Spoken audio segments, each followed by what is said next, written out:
भाजपच्या दबावानंतरही ठाणे, कल्याण डोंबिवली आणि उल्हासनगरमध्ये एकनाथ शिंदेंनी महापौर पदावर शिवसेनेची सत्ता कायम ठेवली आहे.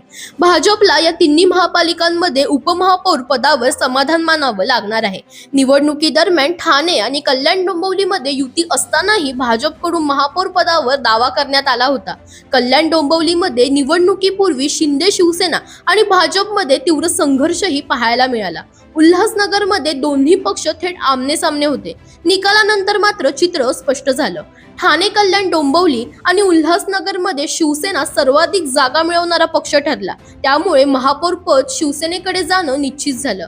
मुंबई महापालिकेच्या पार्श्वभूमीवर भाजपने अखेर शिंदे सेनेसोबत जाण्याचा निर्णय घेतला. ठाण्यात शिवसेनेकडून शर्मिला पिंपळोलकर, कल्याण डोंबिवलीमध्ये हर्षाली थविल चौधरी तर उल्हासनगरमध्ये अश्विनी निकम यांना महापौर पदासाठी संधी देण्यात आली आहे. एकूणच महापौर पद राखत एकनाथ शिंदेंनी पुन्हा एकदा आपली राजकीय ताकद दाखवून दिली आहे. दरम्यान तुम्हालाही अशाच पॉलिटिक्स रिलेटेड अपडेट्स हव्या असतील तर इंडिया लीडरला फॉलो करायला विसरू नका.